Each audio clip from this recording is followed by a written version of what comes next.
Pernah praktikum dengan piknometer belum ya?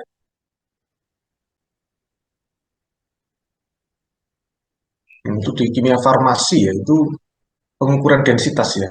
Eh, Dan ada faktor faktor suhu di sana. Jadi densitas air itu sangat berkaitan. Walaupun mungkin sangat 0, sekian gitu ya. Tapi itu eh, eh, apa, harus dihitung, harus diperhitungkan. Jadi faktor suhu. Karena itu eh, ada suhu yang digunakan untuk standar ya 20 derajat Celcius. Tetapi kalau pengukurannya itu tidak 20 derajat Celcius, berarti harus dikonversi ke 20 derajat Celcius. Jadi ada, kalau nggak salah di rumus tadi ya, ada densitas tadi dimasukkan. Kemudian di 20 derajat ya. Ya kenapa 20 derajat? Karena saya kira kita mengikuti negara 4 musim ya. Di sana suhu kamarnya 20 derajat Celcius. Jadi 20 ya. Mungkin kalau kita mengukur akan di atas itu. Eh, Kemudian anu Mbak, tadi ada buret, ada pipet ya, pipet volumenya. Itu saya kira hampir sama prinsipnya ya. Diisi, kemudian dibiarkan mengalir, kemudian air yang mengalir ditampung dan ditimbang. Kira-kira seperti itu ya Mbak, ya, prinsipnya ya. Sehingga kalau berat sekian, volumenya akan sekian. Nah, tadi yang menjadi yang harus hati-hati tadi bahwa air yang ada di ujung itu tidak boleh diambil Mbak ya. Seperti itu ya Mbak ya. Hmm. Kira-kira kenapa itu?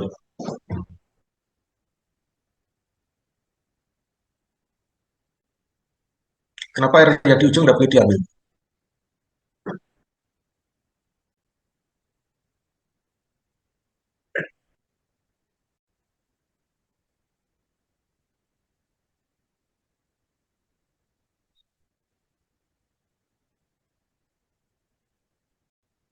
Hmm.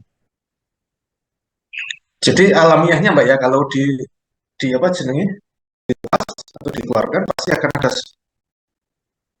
eh, sisa di ujungnya. Itu memang secara prinsip harusnya tidak boleh dipaksa keluar ya, tidak boleh ditiup atau apa gitu. Eh, jadi memang harus dibiarkan memang dari situ karena itu memang secara alamiah akan tertahan di situ.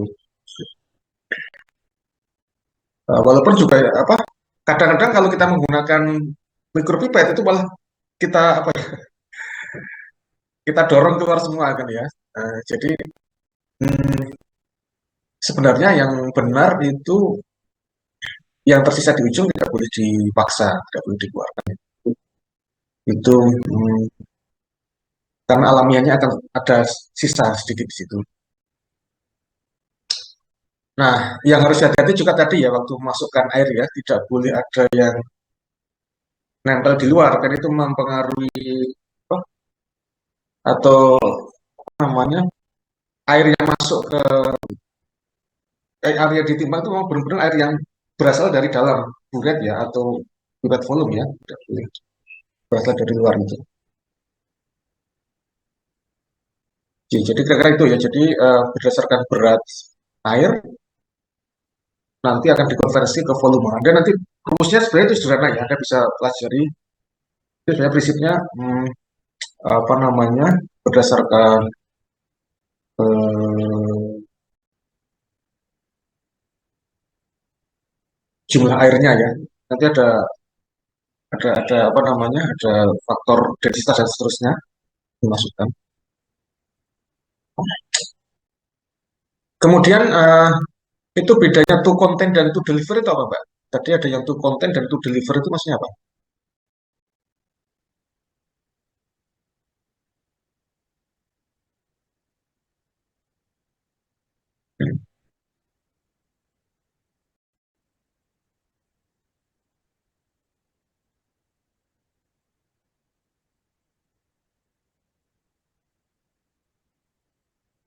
Oke, kalau yang to deliver itu apa biasanya, Mbak?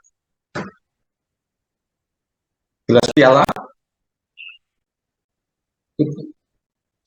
lalu aku ukur. Jadi kan kita ada alat gelas yang kita ingin mendapatkan volume eksak untuk karena kita ingin mengambil volume tertentu kan Pak ya, misalnya gelas ukur. Maka yang penting adalah seberapa jumlah jumlah air atau apa larutan yang kita ambil itu harus tepat ya. Tetapi kalau lagu takar misalnya hmm,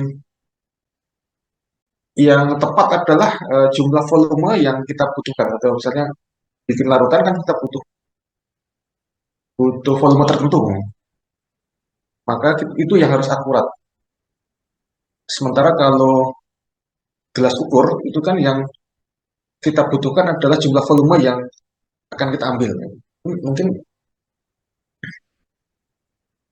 mungkin seperti itu Mbak ya. Eh, Perbandingannya ya, to deliver dan to content ya.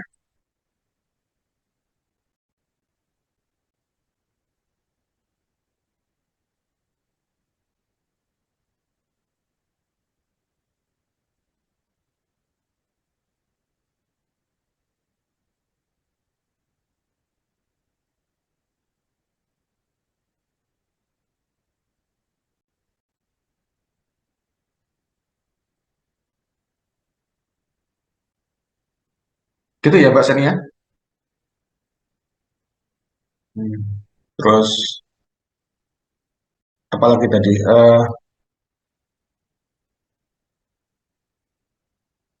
Jadi yang ditara itu adalah atau dikalibrasi adalah alat-alat gelas yang terkait dengan volumetrik ya, yang digunakan untuk eh, memperoleh volume tepat tertentu seperti itu. Sementara yang alat-alat yang gelas yang tidak jenis seperti itu ya saya kira tidak perlu ya seperti volumetric apa eh, Erlenmeyer misalnya itu kan tidak terlalu spektor itu tidak, bukan volumetric ya.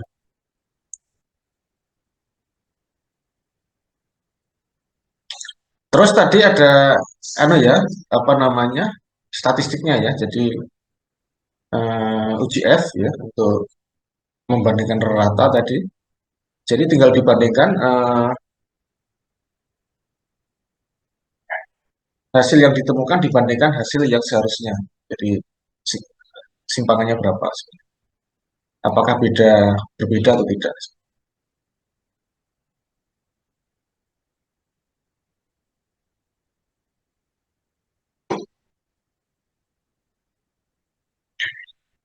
Oke, masih ada pertanyaan dari mahasiswa lain?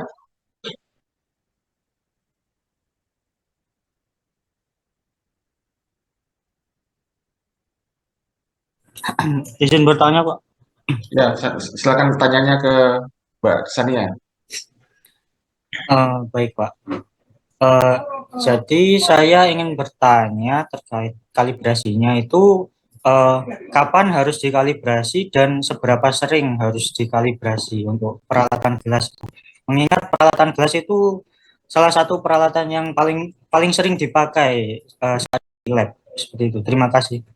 Oke, silakan Mbak Sania. Ini ada pertanyaan bagus ya. Ini kalau alat gelas tuh, kalau menurut tadi yang acuan tadi berapa itu?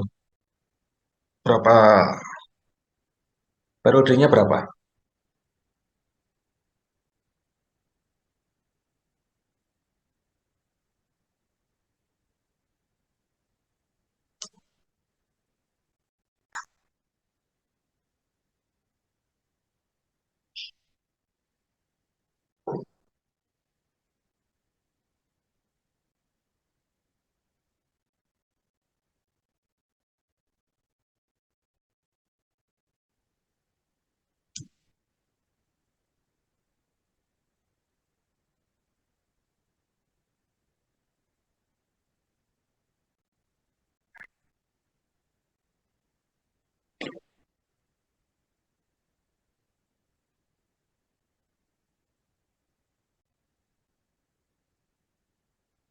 Ya, silakan.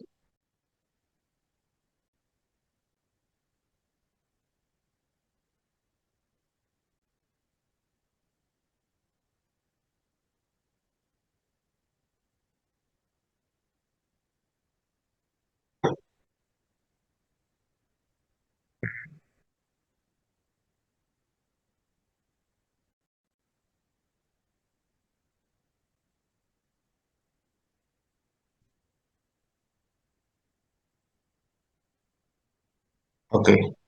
Perlakuan tidak biasa itu contohnya apa, Mbak?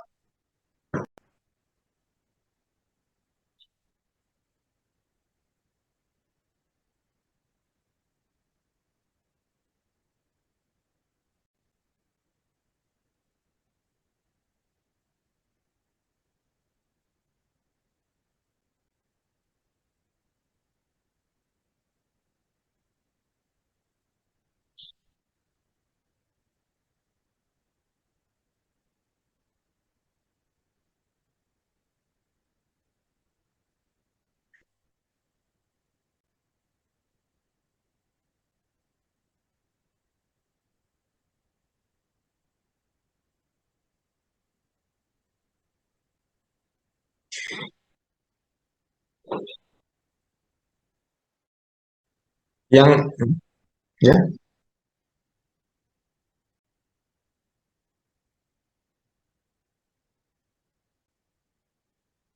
hmm,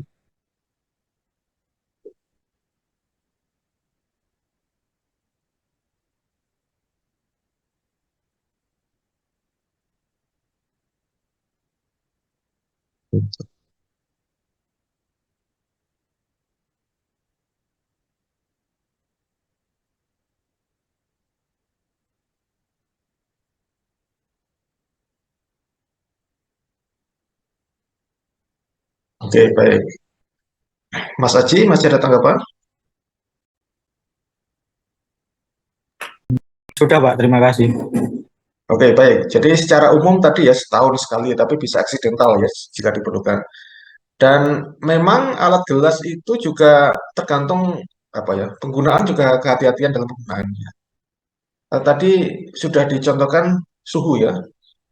Memang eh, dalam penggunaan alat gelas itu harus hati-hati ya terkait dengan suhu. Karena itu misalnya untuk prosedur pencucian ya, untuk prosedur pencucian itu kalau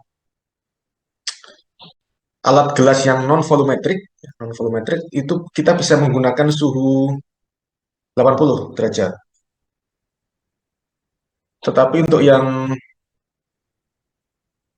volumetrik seperti pipet ukur, buret dan seterusnya, suhunya tidak boleh tinggi ya. Jadi misalnya 40 derajat. Sehingga eh, pada paparan panas itu takutnya itu terjadi deformasi ya, perubahan volume. Sehingga itu salah satu eh, prosedur dalam penanganan alat gelas sehingga tidak terjadi apa ya perubahan volume dan seterusnya. Seperti itu. Suhu salah satunya. Baik, masih ada lagi pertanyaan?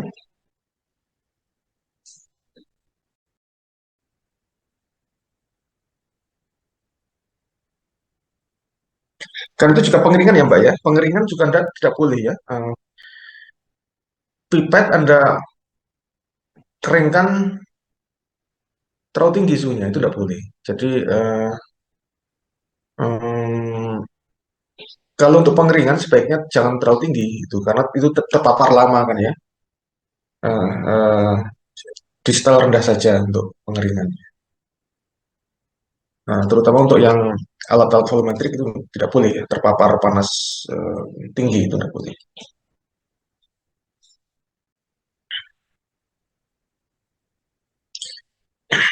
Kalau sudah tidak ada, eh, kita cukupkan ya untuk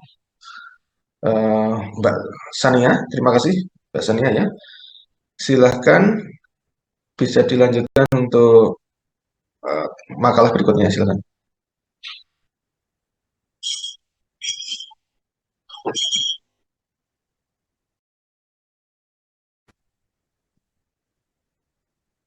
Baik Pak, untuk yang selanjutnya adalah analytical balance. Baik Pak, saya izin share screen ya Pak.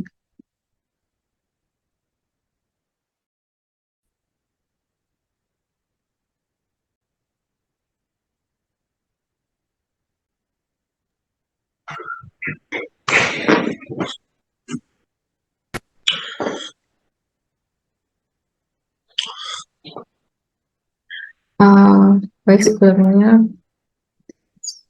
Assalamualaikum warahmatullahi wabarakatuh. Saya Meliana Aditya akan mempresentasikan terkait kalibrasi neraca analitik. Untuk uh, referensinya saya mengambil dari jurnal yang berjudul Uji Kalibrasi Alat Ukur Massa pada Neraca Analitik menggunakan metode perbandingan langsung. Dalam jurnal ini itu bertujuan untuk mendapatkan ketidakpastian dengan menggunakan standar anak timbang kelas P2 dan parameter yang digunakan yaitu limit of performance atau LOP.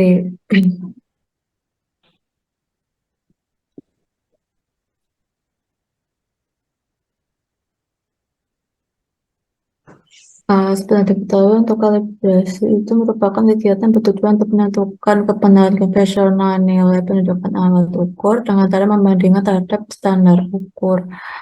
Untuk tujuannya sendiri yaitu menjaga kondisi alat ukur, mendukung sistem mutu, serta mengetahui nilai penyimpangan sebuah alat ukur.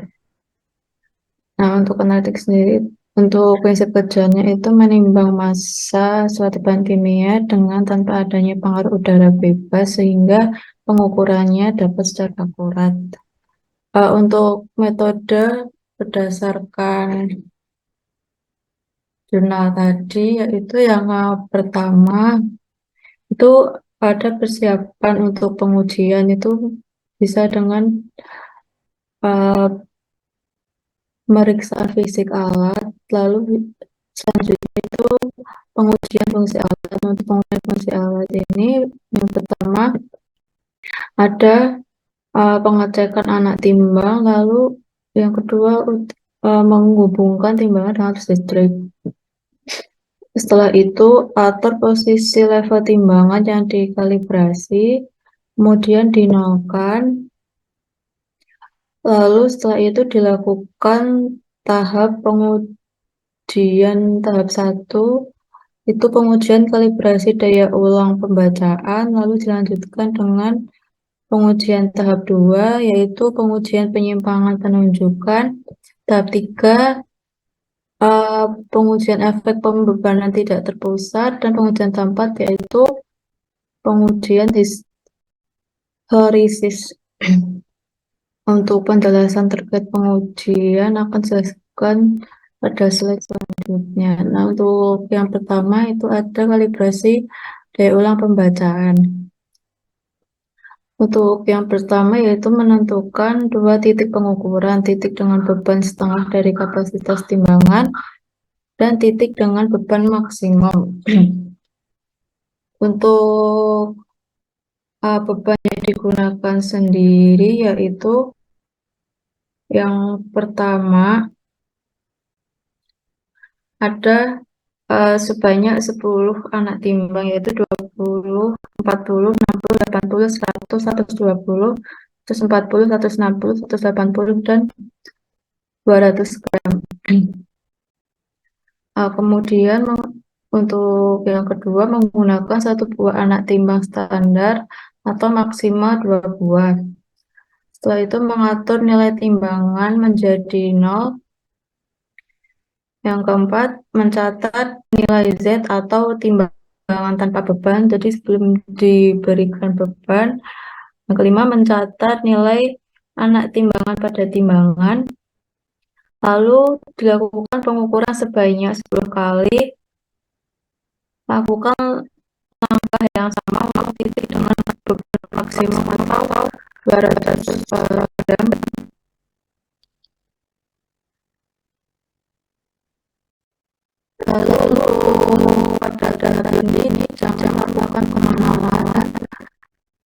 selama pengukuran.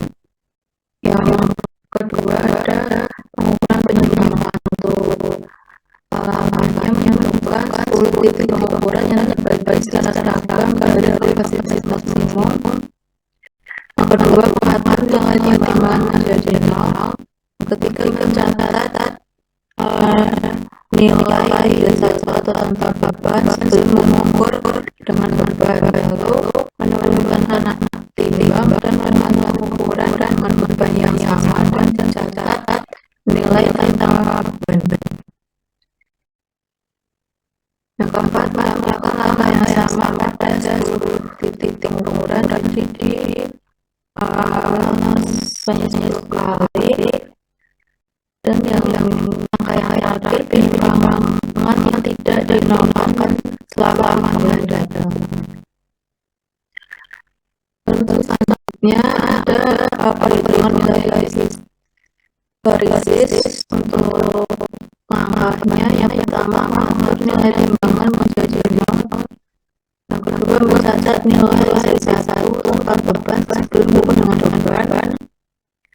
Lalu nilai L1 atau yang diukur dengan beban sama dengan melakukan kapasitas maksimum dengan L1 masih di atas pinggan. Untuk dimana L1 dan ditambahkan aksen mendekati nilai maksimum. Yang ketiga, menurunkan kembali aksen lalu dicatat untuk nilai tutup dan nilai signifikan atau tanpa beban. Yang keempat, melakukan pengukuran sebanyak 3 kali. Lalu untuk selama pengukuran ini timbangan atau cacat sendiri tidak dinamakan. Untuk pengujian yang terakhir itu menentukan pada nilai elemennya tidak besar di timbangan. Jadi untuk yang pertama, menentukan nilai M sama dengan mendekati setengah dari nilai kapasitas maksimum. Yang kedua, menggunakan hanya satu buah anak timbang standar. Yang ketiga, mengatur nilai timbangan menjadi 0. Dan yang keempat, melakukan pengukuran anak timbang pada posisi beda untuk pada literatur. Untuk posisinya itu yang tertera pada layar untuk 0 itu berada di posisi sampingan. Untuk nomor 1 itu berada di posisi lebih ke depan dari pusat pinggang. Nomor 2 lebih ke kiri dari pusat pinggang. 3 ke belakang dari pusat pinggang. Dan keempat lebih ke kiri ke kanan dari pusat pinggang.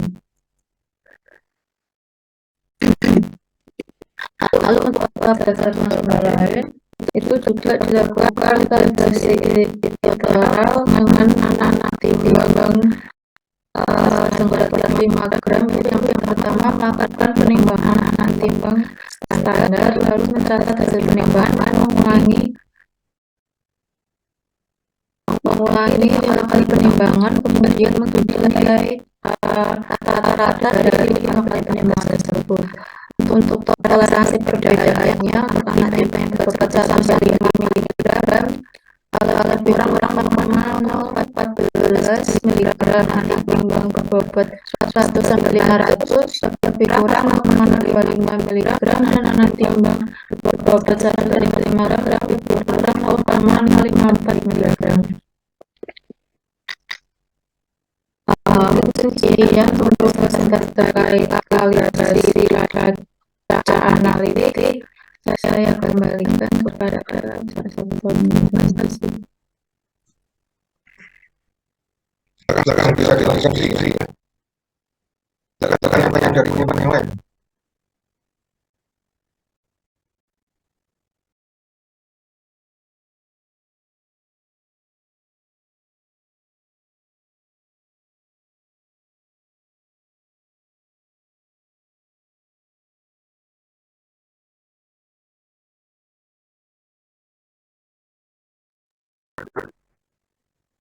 Nah, jadi ada pengukuran histeresis itu apa histeresis itu?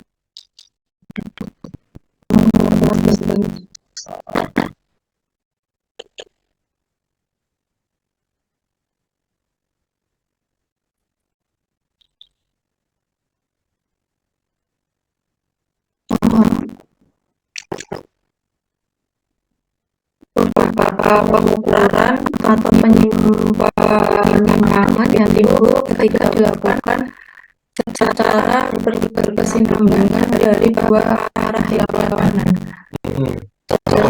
Misal dari skala minimum sampai dengan skala maksimum dan sebaliknya gitu Pak. Dari maksimum ke minimum. Baik, jadi kan kita harus cek ya ada pengaruh dari pengukuran sebelumnya. Bisa jadi ketika alat timbang tersebut digunakan berat, kemudian digunakan beban yang lebih ringan, akurasinya berkurang atau sebaliknya. Jadi harus kita cek ketika digunakan untuk pengukuran berulang yang eh, ada arah misalnya kecil ke besar, besar ke kecil itu ada pengaruhnya enggak? Jadi kira-kira seperti itu.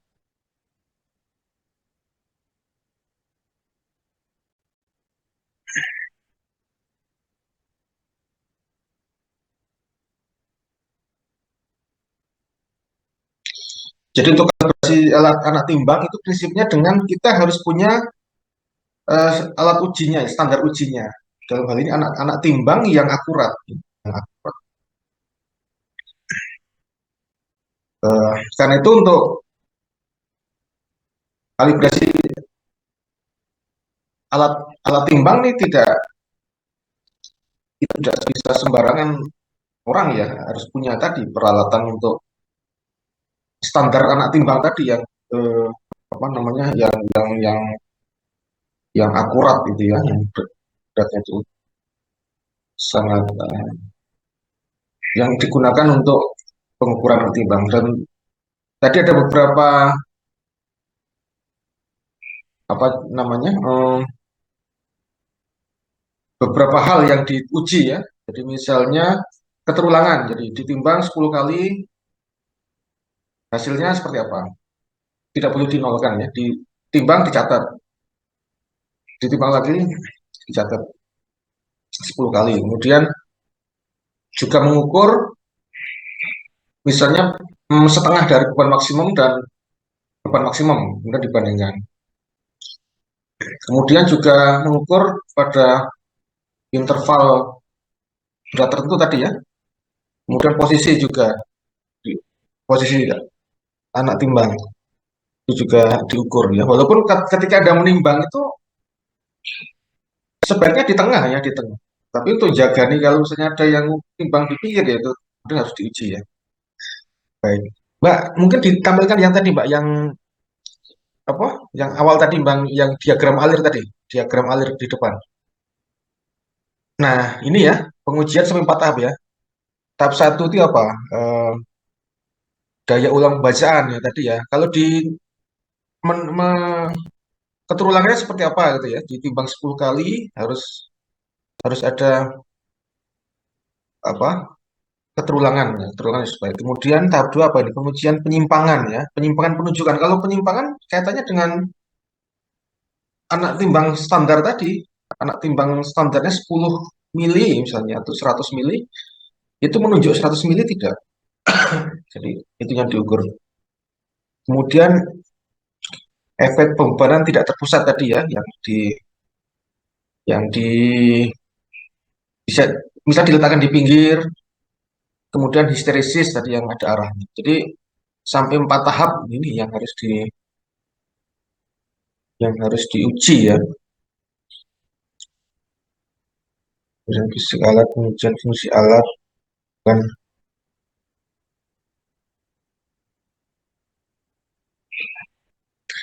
atur posisi level itu maksudnya apa Mbak? Ya, atur posisi level timbangan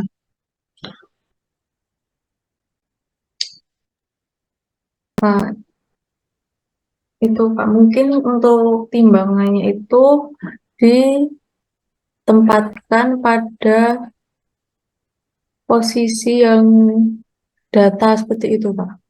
Caranya tahu tahu kalau data.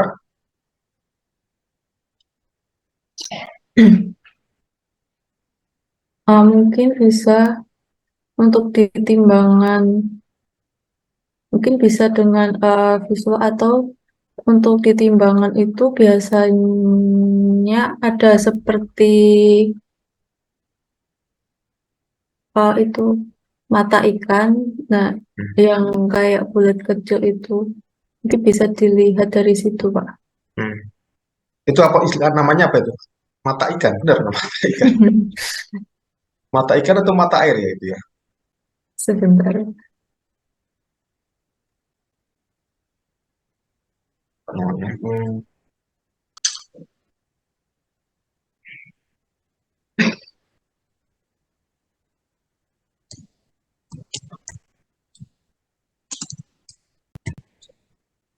Terpas Pak. Waterpass. Jadi hubungannya Iya. mata. Tadi dicek ya istilahnya yang benar apa itu. Ya, prinsipnya seperti waterpass ya. Jadi gelembung udaranya itu di tengah-tengah berarti sudah level ya, sudah level sudah.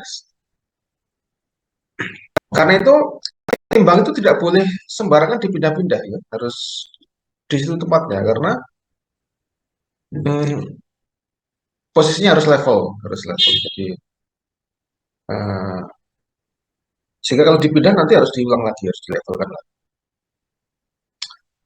Hubungkan arus listrik. Ini maksudnya apa, Mbak? Ini hanya kaitannya dengan powernya atau apa ini? Hubungkan arus listrik ini? Iya Pak, hanya waktu powernya saja Pak. Bukan Di-on-kan ya. trik, iya. Hmm, baik.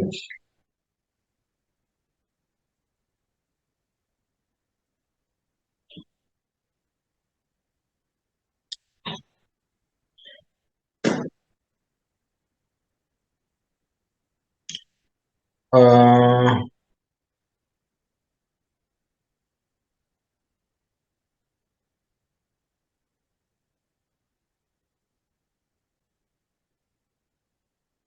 mungkin bisa ke belakang, Mbak.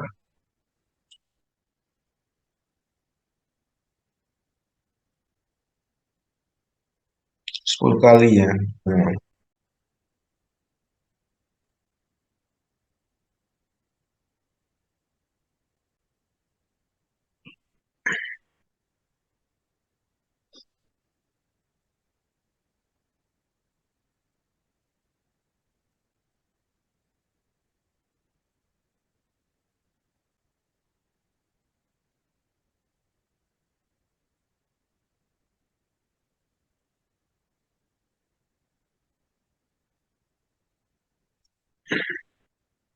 Baik, mungkin ada pertanyaan? Mungkin sama dengan tadi pertanyaan Mas Aji tadi. Ini kalau timbangan berapa, Mbak? Berapa kali direkomendasikan pengukurannya? Untuk di jurnal, untuk di eh, Burana sendiri itu tidak ada spesifiknya berapa, tetapi hanya disebutkan jika semisal dipindahkan dari satu tempat ke tempat lain seperti itu. Hmm. Oke, jadi anu ya, eh, tapi sebenarnya harusnya ada ya, tetap kondisi normal itu berapa kali, katakanlah setahun sekali, atau ya sewaktu-waktu ya, sewaktu-waktu kalau misalnya dipindah atau itu harus kemudian diperlukan kalibrasi ulang.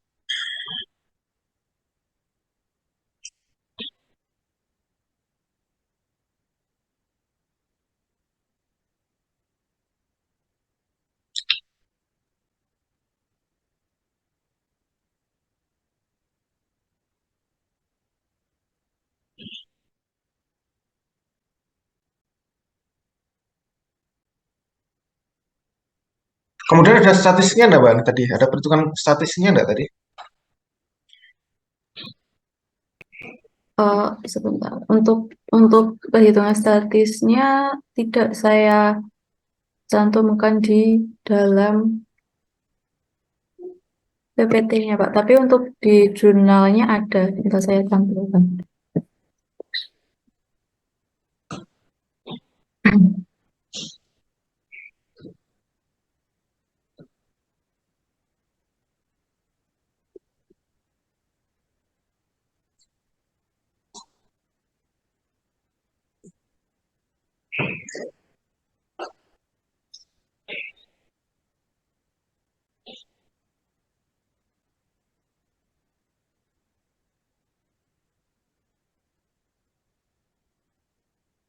Pakai rumus seperti itu. Pakai. Ini ketidakpastian koreksi maksimum nilai. Tapi mungkin yang lebih mudah dipahami, ya itu nilai 10 kali penimbangan di rata-rata ditentukan simpangannya, kemudian dibandingkan nilai sebenarnya, mungkin seperti itu ya prinsipnya ya. Oke. Kalau nilai simpangan bakunya ini kan rumus umum ini ya, cara mengetahui simpangan bakunya. Jadi kira-kira juga sama dengan yang alat gelas tadi ya, UGF tadi ya. Jadi kita membandingkan rata seperti itu. Tidak pastian faktor. Oke.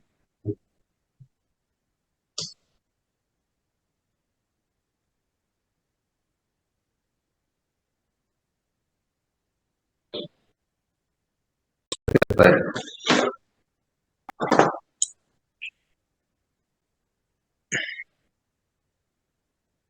Silakan kalau ada pertanyaan.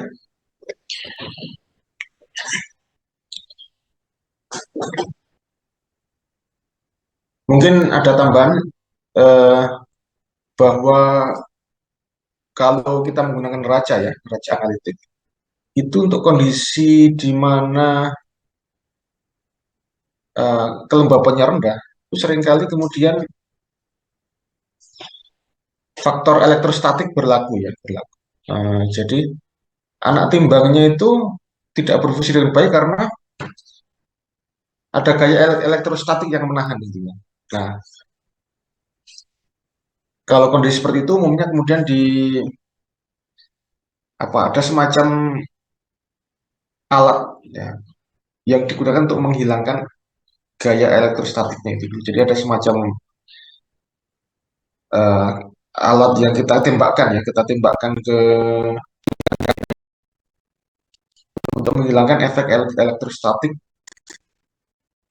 yang mengganggu pengukuran. Itu biasanya kalau terjadi pada kondisi humidity yang rendah. Tapi mungkin kalau di Indonesia yang humidity-nya tinggi tidak masalah ya. Aspek elektrostatik ini terlalu.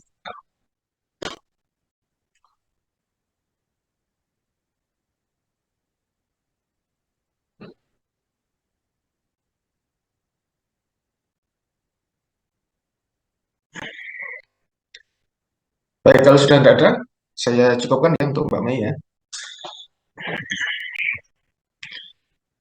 Terima kasih ya Mbak Mei. Terus silakan untuk yang ketiga ini ya, makalah ketiga. Siapa?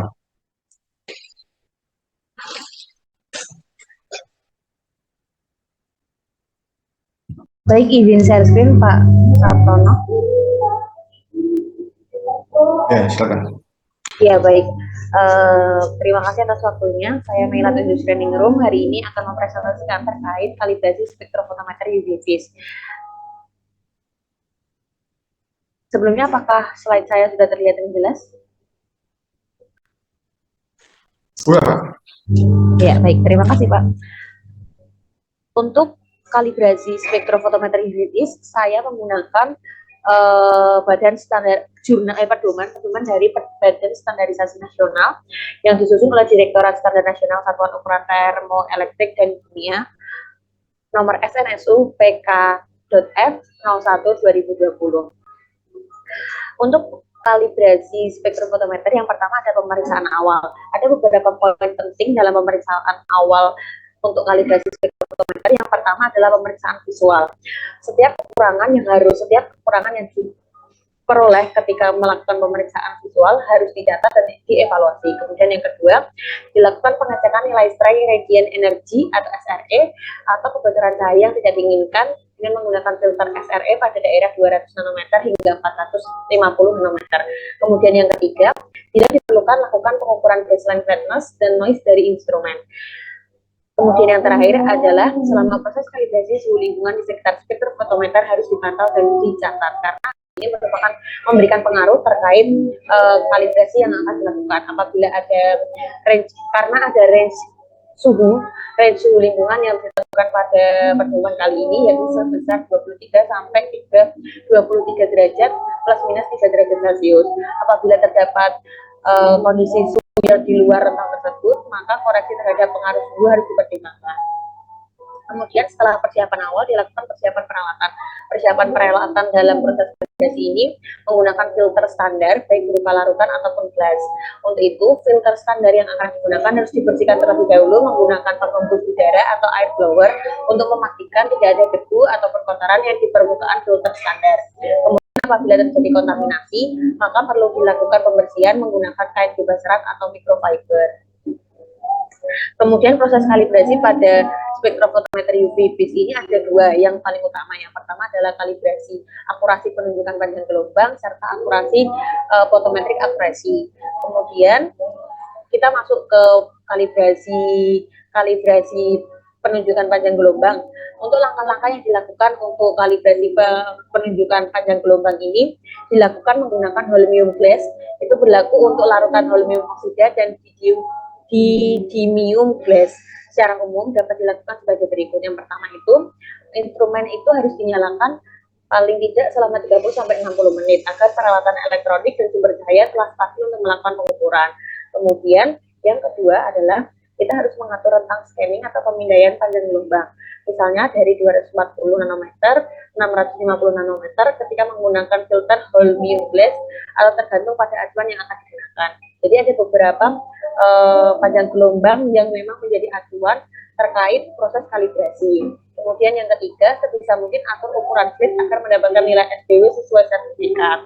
Kemudian yang terakhir, dalam proses kalibrasi pengukuran panjang gelombang adalah pengulangan pengukuran minimal 5 kali atau lebih untuk menjamin tingkat presisi penunjukan panjang gelombang yang dihitung dari nilai standar deviasi. Kemudian selanjutnya parameter yang menjadi keharusan untuk diperoleh ketika melakukan kalibrasi spektrofotometer UV vis adalah nilai photometric accuracy. Nilai photometric accuracy ini ditentukan dengan membandingkan hasil pengukuran nilai acuan absorbansi atau transmitan baik berupa glass maupun larutan kimia dengan nilai yang sudah ditentukan dalam sertifikat. Adapun langkah-langkah yang dapat dilakukan ketika melakukan nilai photometric accuracy adalah sebagai berikut. Yang pertama adalah seperti halnya pengukuran panjang gelombang, instrumen dinyalakan paling tidak 30-60 menit agar peralatan elektronik dan sumber cahaya telah stabil. Kemudian yang kedua, pada kalibrasi nilai absorbansi atau transmiten digunakan ukuran slit yang lebar untuk mendapatkan nilai SPW yang besar.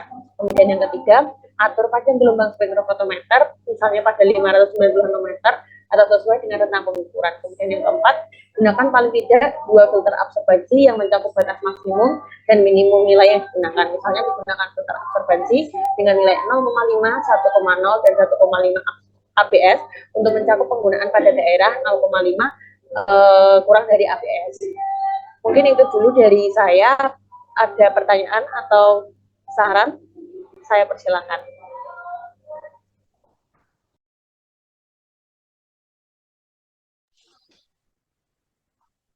Silakan ya. Pertanyaan dari yang teman-teman yang lain?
Jadi kira-kira yang komponen yang sangat penting dalam spektrum itu apa, Mbak?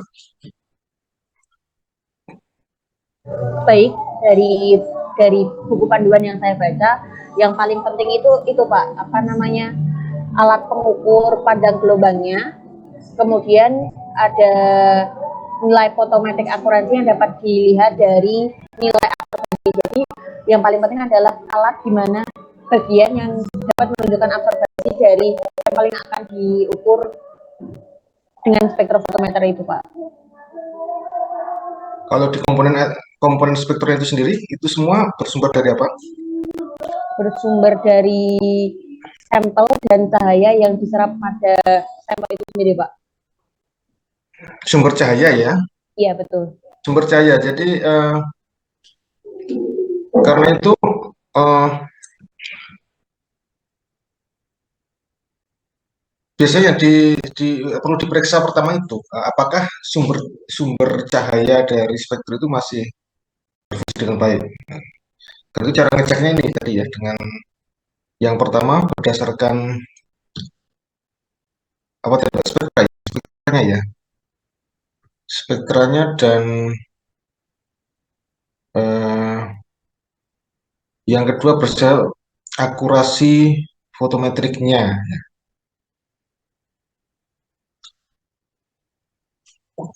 Eh, dan sumber sinar tadi kan ada usianya ya. Jadi kalau misalnya sekian jam atau sekian, nah maksudnya setelah melewati itu harus diperiksa atau diganti. Nah tadi ada mungkin ke depan dulu Mbak.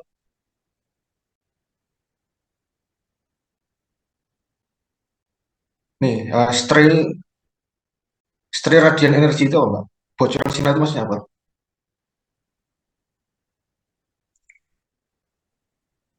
Jadi izin menjawab Pak terkait kebocoran sinar itu diharapkan sinar itu memang menuju ke sampel, jadi tidak ada sinar yang terbelokkan atau salah target seperti itu Pak.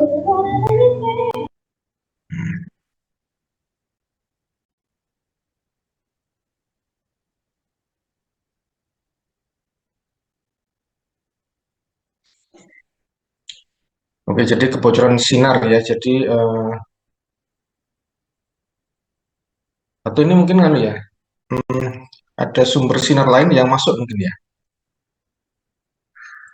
Iya Pak, bisa juga dikatakan sebagai seperti itu.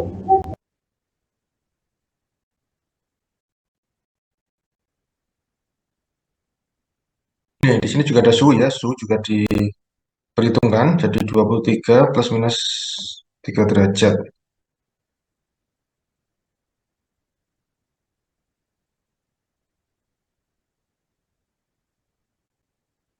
Baseline ya pertama. Jadi harus cek dulu baseline-nya. Eh,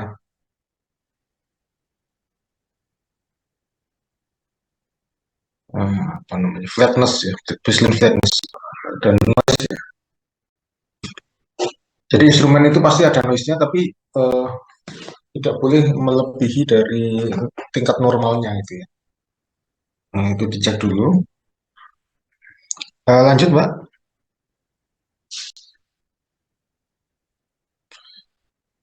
Dibersihkan dulu dari debu ya. Lanjut. Dan ini tadi ya, panjang gelombang dan fotometrik akurasi. Kalau panjang gelombang berarti harus eh, spektrum yang dihasilkan harus identik. Kemudian kalau fotometrik tadi absorbannya mungkin ya. Jadi kalau absorban yang dihasilkan harus sesuai. SBW itu apa, Mbak? SBW itu apa?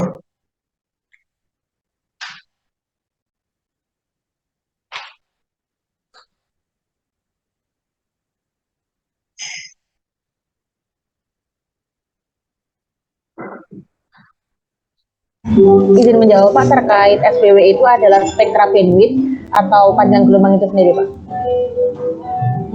Spectral bandwidth ya. Nah, di sini digunakan larutan standar ya. Anda harus punya larutan standar, larutan bromine oksida. Misalnya di sini, ini ada pilihannya nggak, Mbak? selain larutan holmium oksida itu? Karena kan kalau holmium oksida mungkin jarang ya, itu senyawa yang mungkin tidak lazim ya. Boleh tidak dengan larutan yang lain? Untuk penggunaan larutan yang lain, saya belum mengetahui justifikasinya, Pak. Saya sejauh ini hanya menggunakan pedoman yang saya gunakan ini, dan itu hanya menggunakan larutan holmium oksida dan di Mioblast yang langkah-langkahnya memang sudah terstandarisasi, Pak. Oke, jadi nanti kalian bisa eksplor lebih lanjut ya, kenapa holmium? Strukturnya seperti apa itu? Kenapa kemudian dipakai holmium? Dan alternatif selain holmium itu apa? Dan di sini kira-kira ini ya, holmium itu sebagai larutan ujinya, kemudian di dipindai gitu. Kemudian kita bisa mendapatkan spektra gitu ya. Nanti tinggal dibandingkan saja dengan eh, apa spektra yang seharusnya. Di sini kan ada yang diulang 5 kali ya. Hmm, kemudian dibandingkan ya dengan standarnya. Jadi kalau spektra yang dihasilkan untuk identik berarti kan masih alat tersebut masih bekerja dengan baik. Tapi kalau tidak berarti kan ada sesuatu. Lanjut, Mbak. Kemudian yang kedua photometric accuracy. Kalau tadi itu spektra, kalau ini absorbannya ya, absorbannya harus sesuai gitu. Nah, nah di sini di absorban yang diukur ini bahkan melebihi 1 ya, 1,5 sampai 1,5.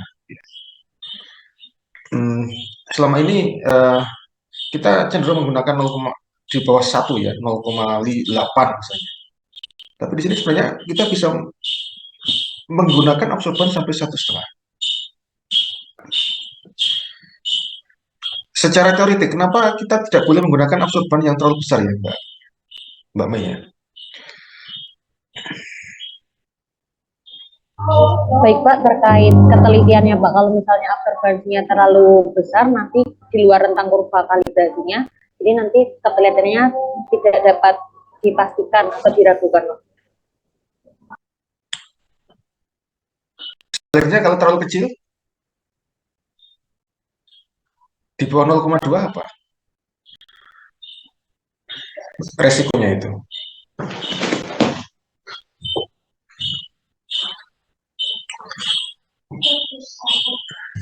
Kalau di bawah nilai optimal, nanti biasanya nilainya juga tidak bisa dipastikan kebenarannya, Pak. Ya, sebenarnya kembali ke hukum Lambert-Beer ya. Lambert-Beer itu kan ada hubungan kuantitatif ya antara intensitas, kemudian kadar dan seterusnya. Tapi semua hukum itu kan punya punya rentang itu ya, rentang. Nah, untuk Lambert-Beer itu kan dia berlaku kalau untuk larutan encer, tetapi juga tidak boleh terlalu encer. Karena itu kemudian eh, digunakan tadi 0,2, 0,8. Kalau terlalu pekat itu khawatirnya hukum Lambert-Beer-nya tidak berlaku. Jadi sinar yang atau transmittance itu bukan karena interaksi dengan senyawa, tapi karena mungkin terlalu pekat ya, sehingga ada sinar yang mengalami pembiasan atau hamburan semacam itu ya, jika terlalu pekat. Sebaliknya kalau terlalu encer juga seperti itu. Hukum Lambert-Beer juga tidak berlaku secara kuantitatif. Karena itu, kenapa kemudian ada rentang yang digunakan ya? Karena itu keterbatasan dari hukum Lambert-Beer tadi. Dia bekerja pada larutan yang tertentu ya, tidak boleh terlalu pekat, tidak boleh terlalu encer.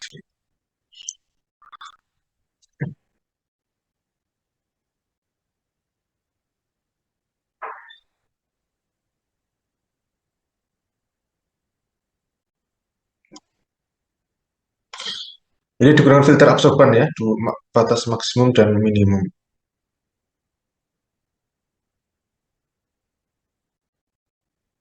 Nah ini ya, hasil pengukuran nilai acuan absorban atau transmitan,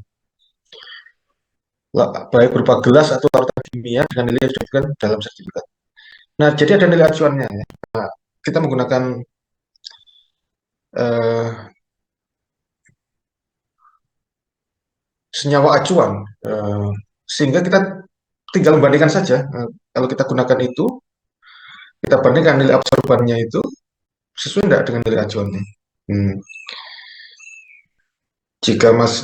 Jika tidak berbeda bermakna misalnya berarti masih baik alatnya, tapi kalau tidak berarti ada masalah.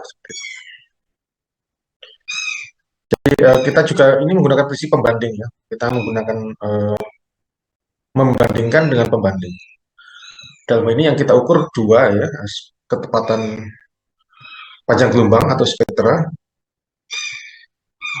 Yang kedua adalah eh, intensitas atau nilai absorbannya gitu.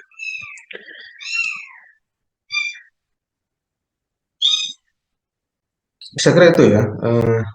Mungkin dari yang lain kalau ada pertanyaan.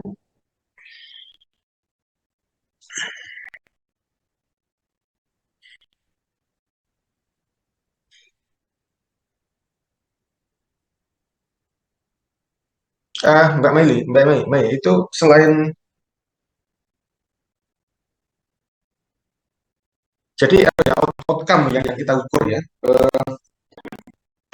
Kita tidak mengecek ya masing-masing bagian, tapi kita lihat outcome-nya atau output-nya gitu ya. Kalau artinya kalau tadi dua output tadi, kalau spektra masih oke, eh, absorbannya masih oke, berarti keseluruhan oke gitu ya instrumennya.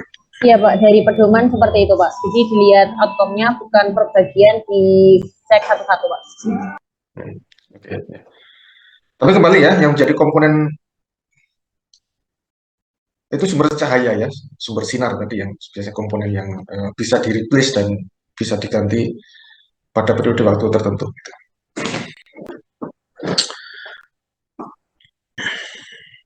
Baik, saya kira cukup Mbak Mei. Ya baik, Ini terima kasih. masih ya sama-sama. Ini masih berapa lagi nih? Satu, dua. Berikutnya apa ini? Saya Pak, pH meter. Oke, Mbak Dinda silakan. Baik, Pak.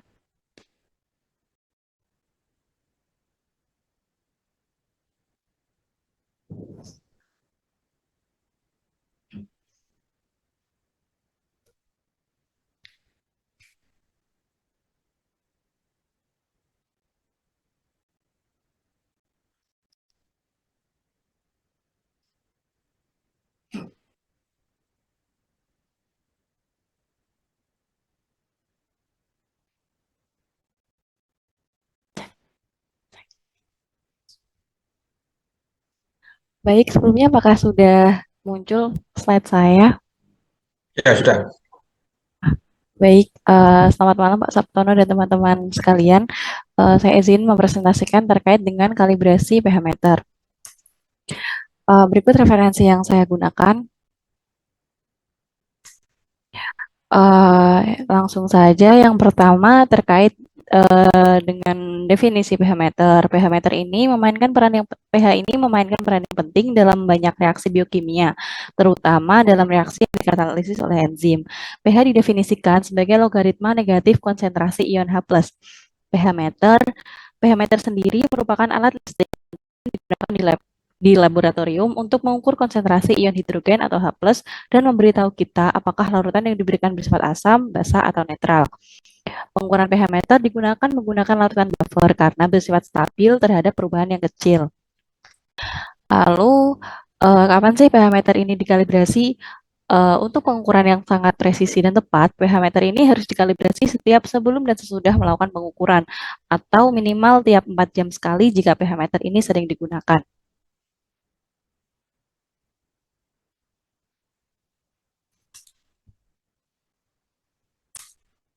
Hmm.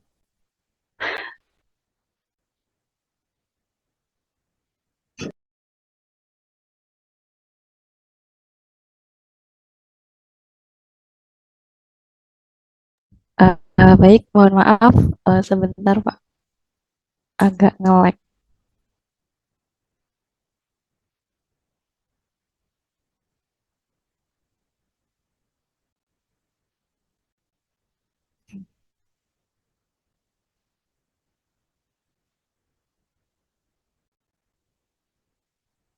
Oke, sambil menunggu Mbak Adinda mengingatkan ya untuk presensi ya. Silakan, ini masih dibuka ini presensinya.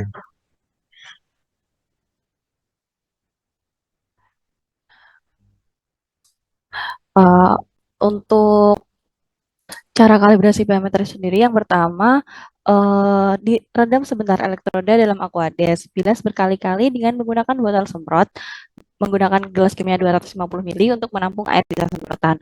Kemudian dikeringkan dengan menggunakan kertas tisu. Pastikan elektrodanya kering. Lalu sebelum memulai menggunakan pH meter, celupkan elektroda ke dalam larutan penyimpanan elektroda yang disediakan oleh pabrik atau celupkan ke dalam 100 ml buffer pH 7 dengan 0,5 gram kalium klorida. Lalu sambungkan elektroda ke pengukur pH atau pH meter. Lalu siapkan 3 larutan buffer yang berbeda dari pH 7, pH 4, dan pH 9 yang mewakili pH 7 mewakili pH netral, pH 4 mewakili pH asam, dan pH 9 mewakili pH basah. Untuk ini, larutkan masing-masing larutan buffer ke dalam kapsul 100 ml air deionisasi secara terpisah. Kemudian rendam dalam larutan buffer pH 7 dalam gelas kimia 100 ml atau langsung dalam botol kecil beberapa saat untuk mencapai kesetimbangan. On-kan pH meter, tunggu beberapa saat, kemudian bacalah skala pH. Bila pH terbaca tidak sama dengan 7, putarlah tombol penyesuai pH agar pH menjadi terbaca 7. Kemudian cuci elektroda dengan Aquades berulang-ulang, kemudian keringkan. Lalu celupkan elektroda ke dalam larutan buffer pH 4. Biarkan beberapa saat. Bacalah pH pada skala pH A. Pembacaan harus menunjukkan pH 4 plus minus 2, plus minus 0,02. Kemudian celupkan elektroda ke dalam larutan buffer pH 7, biarkan beberapa saat, dan bacalah pH pada skala pH alat. Pembacaan harus menunjukkan pH 7 plus minus 0,02. Dan begitu juga dengan pH 9. Mohon maaf, ini pH 9 maksudnya. Lalu setelah selesai, apabila hasil pembacaan di luar range yang telah ditetapkan, itu artinya pH meter tidak terkalibrasi. Oke, sekian yang dapat saya sampaikan. Terima kasih waktu dan tempat saya kembalikan ke Pak Sabtono.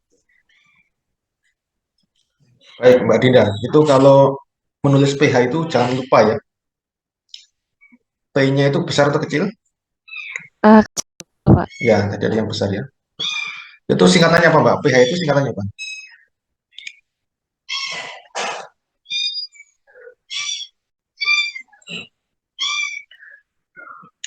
Itu sering digunakan ya, tapi singkatannya apa sebenarnya pH itu? Potential hidrogen, Pak. Iya, saya juga sering menemukan ya, kalau saya search itu singkatan pH itu apa? Potential of hydrogen ya. Tapi saya sebenarnya kurang sepakat itu ya. Mungkin kebetulan pas itu ya, pH potensial hidrogen. Tapi sebenarnya ada yang, menurut saya ada singkatan yang lebih akurat sebenarnya. Tadi di tulisan Anda, Mbak Dinda juga ditulis tadi. pH itu dinyatakan dalam apa? Mungkin ditampilkan Mbak tadi. Tambahkan lagi Ya, coba. Pak, sebentar.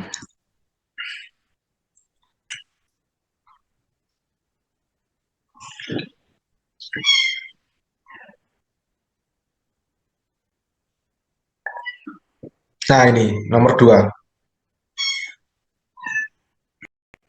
yang item 2. Jadi pH itu menunjuk pada, Logaritma negatif nah konsentrasi ion jadi sebab Hertz. P itu simbol negatif logaritma ya, logaritma negatif. Kenapa Ya. orang punya ide untuk mengubah ke logaritma negatif?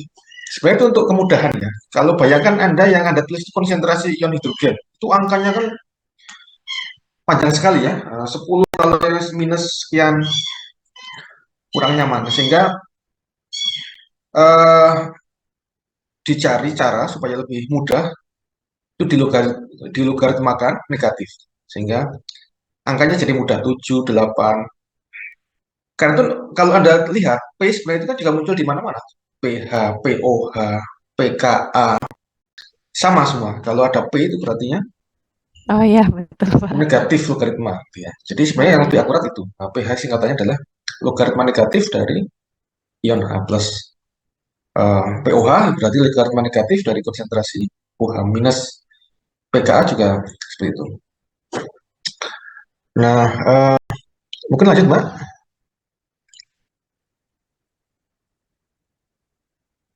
Nah ini setiap setiap waktu ya sebelum sesudah. Jadi ini alat yang harus sering-sering dikalibrasi ya. Jadi setiap waktu ya. Lanjut Mbak.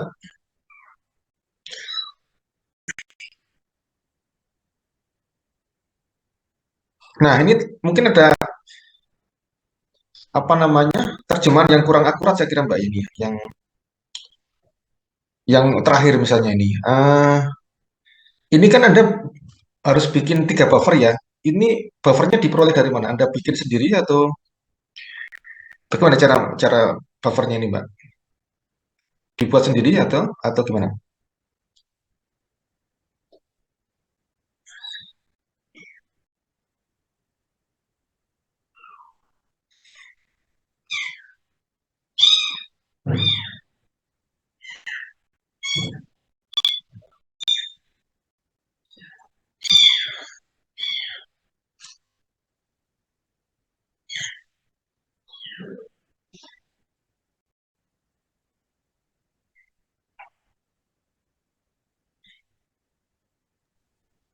Di sini kurang dijelaskan sih Pak. Dijelaskan cuma menggunakan buffer 4, 7, dan 9 Oh, begitu. ini kamu tulis loh Mbak. Penyangga komersial itu maksudnya apa itu? Iya, Ya sebenarnya sudah di ulang. kenapa pakai yang komersial? Karena tadi kembali ini kan alat pengukur ya. Alat pengukur itu harus akurat. Sehingga kita biasanya sudah disediakan kita bisa memperoleh pH komersial. Artinya kita bentuknya misalnya seperti tablet ya, tablet pH. Jadi kita tinggal larutkan gitu. Larutkan di kita tambahkan pelarut, kita peroleh buffer standar gitu. Karena itu mm, mungkin maksudnya adalah ini ya, Anda larutkan ya buffer tadi komersial tadi dalam bentuk mungkin tablet atau ke dalam 100 ml air deionisasi ya sehingga Anda peroleh 3 jenis pH. Jadi mungkin kira-kira seperti itu. Nah, eh, kemudian yang harus Anda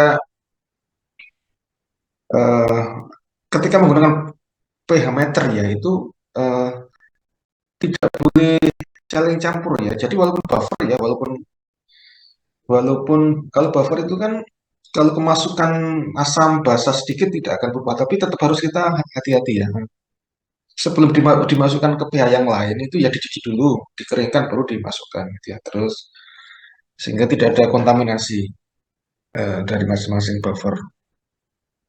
Nah, itu di sini selalu ada kertas tisu ya, kemudian botol semprot itu. Jadi ya, kita harus memastikan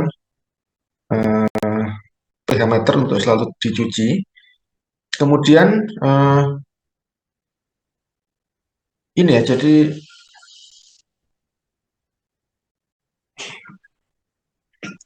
harus selalu tercelup ya, yang harus Anda perhatikan. Tidak boleh itu elektroda itu kondisi kering gitu. Jadi ketika tidak digunakan pun harus di kondisi tercelup gitu ya, tercelup. Eh, ketika tidak digunakan dicelupkan saja gitu elektrodanya itu di larutan buffer atau larutan ini ya, KCl gitu ya. Oke Mbak, mungkin lanjut Mbak. Nah ini ya cara, mungkin tiap-tiap pabrikan itu beda ya, untuk cara cara cara kalibrasinya. Jadi Anda tinggal mengikuti manual dari masing-masing alat tersebut. Biasanya sudah di masing-masing pabrikan akan membuat manual prinsipnya tapi adalah kita mengukur pada 3 pH ya. Sebenarnya kita bisa tidak harus 3 gitu ya. Tapi yang paling akurat adalah dengan 3. Gitu. Hmm, kita bisa menggunakan bisa 1 titik saja, bisa. Tapi yang paling akurat memang yang eh, apa namanya 3 titik. Kemudian kita uji. Kemudian kalau nilainya itu tidak menunjuk tidak pas ya kita apa kita tepatkan ya. Ya, ya nanti tergantung dari petunjuk dari masing-masing pabrikannya. Sehingga diperoleh kalau sudah pas semua berarti pH meternya sudah terkalibrasi dengan baik. Ya, seperti itu.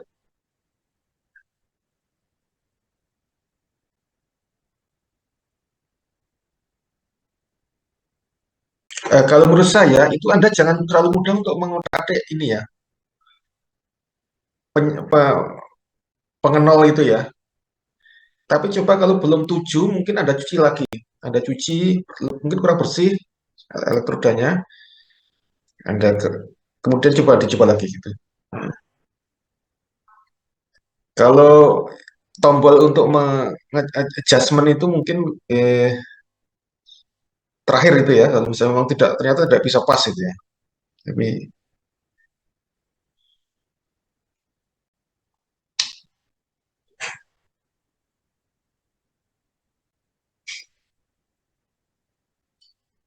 baik, mungkin dari teman-teman yang lain ada tanggapan atau pertanyaan?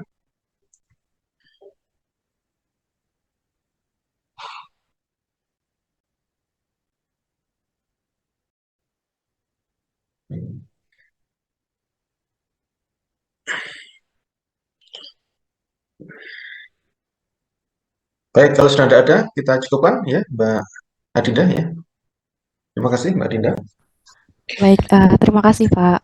Ya, baik, karena waktu, saya kira untuk pertemuan hari cukup ya. Nanti kita akan di pertemuan berikutnya. Eh, Tadi Mbak Amalia sudah menyampaikan ya hari Kamis ya, Kamis malam ya.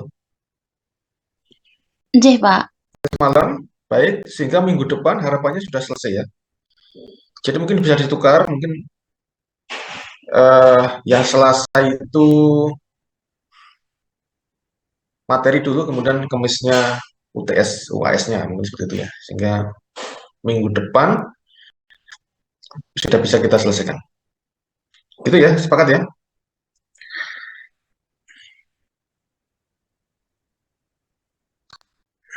Nggih, Pak. Baik, kalau gitu untuk pertemuan hari ini bisa kita akhiri. Terima kasih. Wassalamualaikum warahmatullahi wabarakatuh. Waalaikumsalam warahmatullahi Waalaikumsalam.